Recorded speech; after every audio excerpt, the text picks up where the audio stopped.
Hi, my name is Advita Patel and I'm the Director of Comms Rebel, which is an internal communications and employee experience consultancy based in Manchester. And I'm also the co-founder of A Leader Like Me, which is a subscription and programme aimed at underrepresented groups who want to progress further in their career.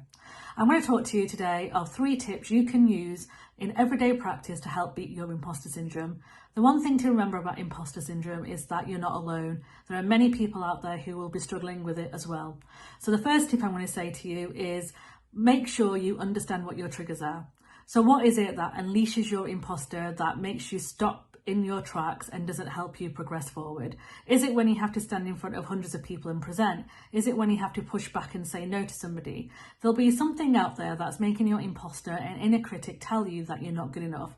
We've all heard those voices. We've all heard people say, oh, you know, the inner critics say to you that you're a fraud, you don't belong here, this is not your space, you're lucky to have had this opportunity. What is it that makes those voices come alive in your mind and makes you believe that you're not good enough to be there? One thing you need to remember about imposter syndrome, we often feel like a fraud and we often feel like we don't belong.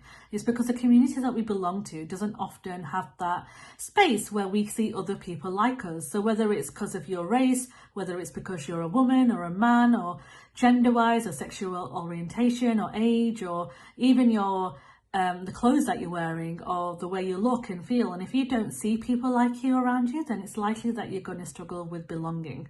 And part of this has to sit with the organisation that you work for or the people that you surround with. They have to support you as well. But we can help ourselves to manage that. So once we know what our triggers are, we can definitely start to manage our own imposter. The second tip I want to share is that make sure that you save all the good feedback. Create a hype folder, as I call it. You can call it a rainbow folder, call it a happiness folder, call it what you like, but save it on your phone, screen grab good feedback, screen grab quotes that make you happy, pictures that bring you joy, comments that people leave you. Take pictures of it and put it in your album on your phone.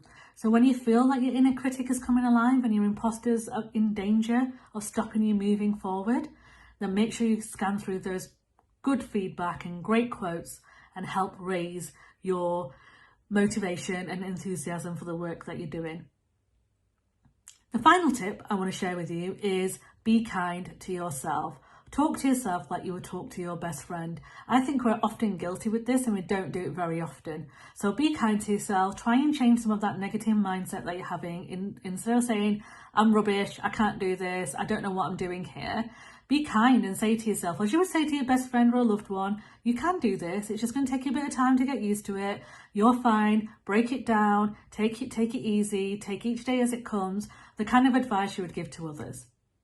So remember, you've got this, you'll be absolutely fine, you're not alone, and you're worthy of having a voice.